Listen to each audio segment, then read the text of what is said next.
कन्या रास हा सप्ताह आपल्या राशीला स्वतःला सिद्ध करून दाखविणारा असा जाणार आहे। आपण कोणतेही काम हाती घ्याल त्यामध्ये स्वतःला सिद्ध करूनच तुम्ही दाखवाल। आपला लहरी स्वभाव आणि स्पष्ट वक्तेपणा यावर थोडासा आवर घाला, कारण यामुळे तुम्ही इतरांना खूप त्रास देत असतात, उगीचच त्यांना नेहमी संकटामध्ये घालत असता। तर हे सर्व सध्या तरी थांबवण्याची सुरुवात करा, नाहीतर अनिष्ट परिणामांना तुम्हाला सामोरे जावे लागण्याची शक्यता आहे। आपल्या मनावर थोडेसे संयम घाला, कारण आपले मन अशांत राहील। सोबतच कसली तरी चिंता आपल्याला सारखी सतावित राहील, तरी याचा पण तुम्ही विचार करा। या सगळ्यांमुळे तो आपल्याला मानसिक त्रास तर होणारच आहे, परंतु आपल्या नातेसंबंधामध्ये क्लेश उत्पन्न होईल आणि आपले नाते हे खराब होण्याची पण शक्यता आहे। आपल्याला जेवढे झेपेल तेवढ्या जबाबदाऱ्या स्वीकारत चला।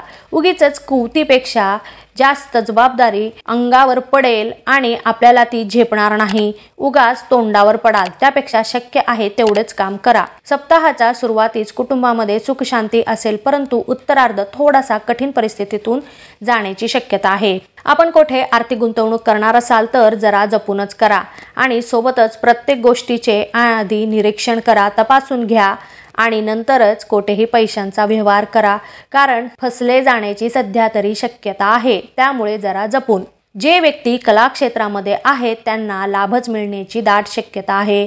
आपण एखादे सार्वजनिक काम करत असाल त्यातून आपले नावलौकिकच वाढण्याची पण शक्यता आहे, तरी याचा तुमच्या जीवनावर सकारात्मकच परिणाम होईल। आपण वाहन किंवा घर खरेदी करण्याचा विचारात असाल तर सध्या तरी आपल्याला सकारात्मकच परिणाम मिळण्याची शक्यता आहे। सोबतच घर खरेदी विक्रीचा पण व्यवहार करण्याची शक्यता आहे आणि त्यामुळे तुम्हाला आर्थिक फायदाच होईल आणि त्यामुळे तुमचे जे काही आर्थिक प्रश्न आहेत ते पण सुटेल, तरी तुम्ही याचा पुरेपूर लाभ घ्या। तो आपल्या घरामध्ये कोणतेही निर्णय घेताना आपल्याला वरिष्ठ सदस्यांकडून मार्गदर्शन मिळेल आणि कोणतेही कार्य करत असाल तर त्यांचे अनुभव तुम्हाला लाभच देतील। आपण जर रिलेशनशिपमध्ये असाल तर नात्यामध्ये काही कारणामुळे अविश्वास किंवा गैरसमज निर्माण होण्याची शक्यता आहे, तरी आपले नाते जपा, अलर्ट रहा। विवाह इच्छुकांना विवाह जुळण्याची शक्यता आहे, तसे योगही आहेत, परंतु जर काही अडचणी आल्याच तर तुम्ही त्यावर मातही कराल।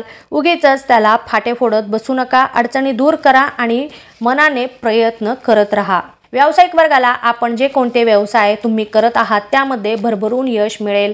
सप्ताहाच्या शेवटी व्यवसायामध्ये काही समस्या उत्पन्न होतील, व्यवसायात आपण तेजी अनुभवाल आणि भरभराट होईल। सोबतच जर नवीन करार करण्याच्या विचारात असाल तर नक्कीच करा, लाभ मिळतील।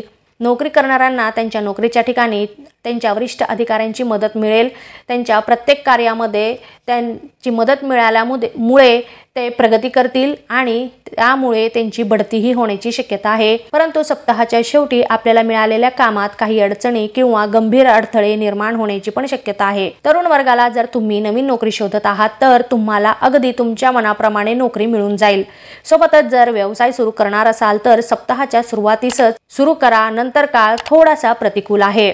महिला वर्गाला हा सप्ताह मानसिक त्रास देणारा असा जाईल। मनामध्ये कसला तरी विचार एखादं घर करून राहील, त्यामुळे तुम्ही थोडेसे मानसिक तणावामध्ये राहाल। सोबतच तुमची तब्येत अगोदर सांभाळा, कारण जुने काही आजार डोकेवर काढण्याची शक्यता आहे। विद्यार्थी वर्गाला हा काळ अभ्यासामध्ये प्रगती करणारा असणार आहे। भरपूर अभ्यास कराल आणि त्याप्रमाणे प्रगतीही मिळेल। स्पर्धा परीक्षेची तयारी करणाऱ्यांना एकाग्रतेमध्ये वाढ होईल आणि मन स्थिर राहील। जोमाने अभ्यासाला लागाल आणि उत्साहाने परीक्षेची तयारी कराल। आपल्या ध्येयाकडे तुम्ही एक पाऊल पुढे जाल। ज्येष्ठ व्यक्तिवर्गाला हा काळ थोडेसे आरोग्याच्या बाबतीमध्ये त्रास देणारे असे जाईल, कारण आपल्याला निद्रानाशाचा त्रास पण संभवेल। त्यातून आपले आरोग्य काही कारणाने बिघडण्याची शक्यता आहे। सोबतच आपल्या आहारावर आणि दैनंदिन व्यायामावर विशेष करून लक्ष देणे हे खूपच गरजेचे आहे। ह्या सप्ताहातील आपल्याला जी काही कामं करावयाची असतील तर ती नीट विचार करून मगच करा, कारण पाहिजे तसे परिणाम मिळण्याची शक्यता खूपच कमी आहे। एकंदरीतच पाहता हा सप्ताह आपल्याला काही चांगले तर काही वाईट असे परिणाम देणारा जाणार आहे, तरी सर्वांनी याचा पुरेपूर लाभ घ्या।